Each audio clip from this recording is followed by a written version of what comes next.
Paul Ryan did a town hall event a few nights ago, and a nun asked him about poverty, and his response is exactly as pathetic as you'd expect from Paul Ryan. Let's watch. The next question comes from Sister Erica Jordan. She's a Dominican nun and retired school principal. Sister? At the Siena Center? No, I'm from Sinsinawa. Oh. Dominican Sister of Sinsinawa, Wisconsin, though. Yep. Good evening, Mr. Speaker. I know that you're a Catholic, as am I. And it seems to me that most of the Republicans in the Congress are not willing to stand with the poor and working class, as evidenced in the recent debates about health care and the anticipated tax reform.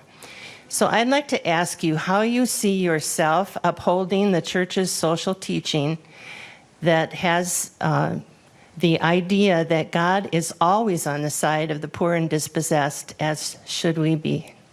Spoken like a great Dominican nun. Look.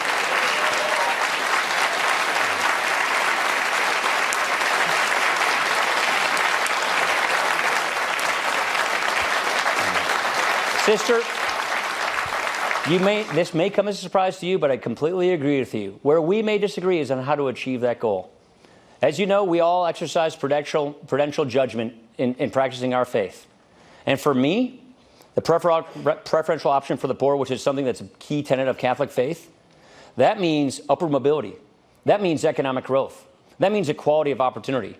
That, to me, means working with this guy over here at Gateway Tech to make sure that we can close the skills gap, to make sure that every person who wants a career and job can get the benefits. We actually just passed this bill in July. Before that, we passed another skills bill.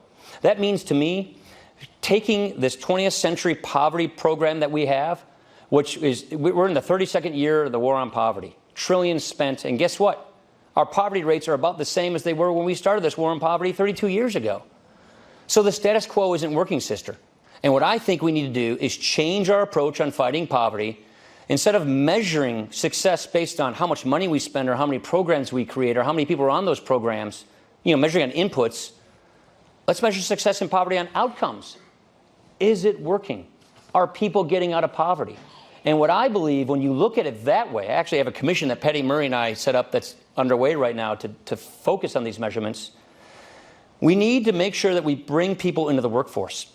The poor are being marginalized and misaligned in many ways because a lot of the programs that we have, well-intended as they may be, are discouraging and disincentivizing work. No, it's true. The audience response gives me life there. I love that. Okay, so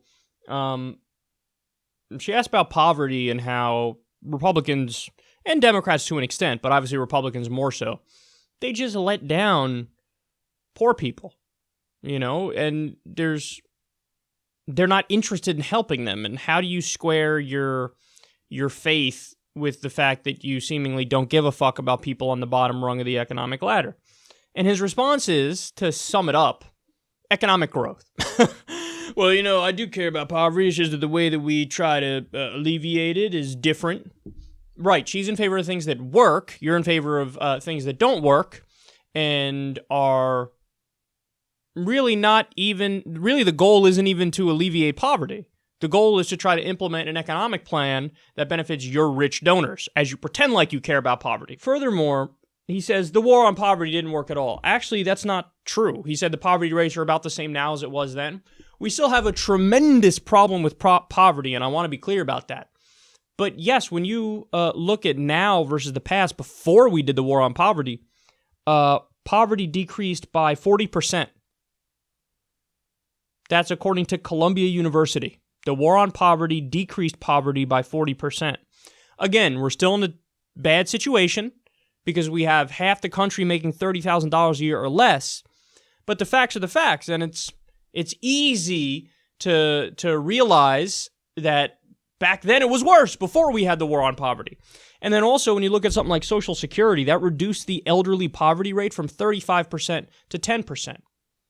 That's a huge decrease.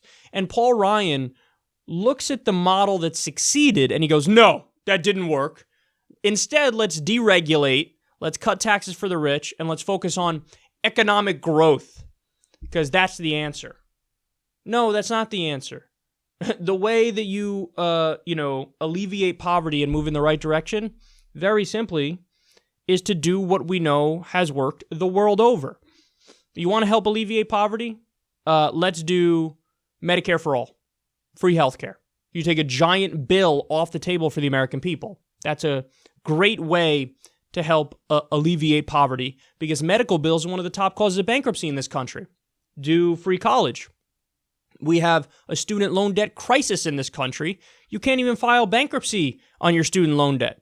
If you take a giant bill off the table for many Americans and do free college and do a debt deal to cut down on the debt from college, from student loans, well, that'll help tremendously also. If you have a living wage, that'll help tremendously. So there's a lot of things that you can do that would alleviate poverty. I mean, guys, if we did a program where we took every homeless person and we gave them a small one-bedroom apartment, did you know that would actually save the taxpayers money?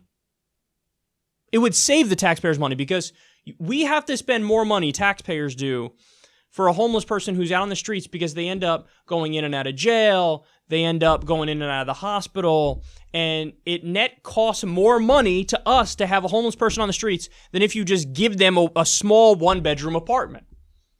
So, yes, there are ways to alleviate poverty. It's by doing common sense solutions. But all the common sense solutions, he would say, are socialism, and they're evil, and they're wrong, and they disincentivize work, even though that's simply not true.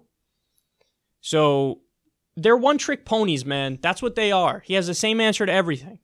Economic growth, deregulate, cut taxes for the rich, and everybody shut up, and the wealth will trickle down, even though it hasn't. Well, we're on to your game, and we're on to how you're serving your corporate donors at the expense of everybody else, and it couldn't be more transparent.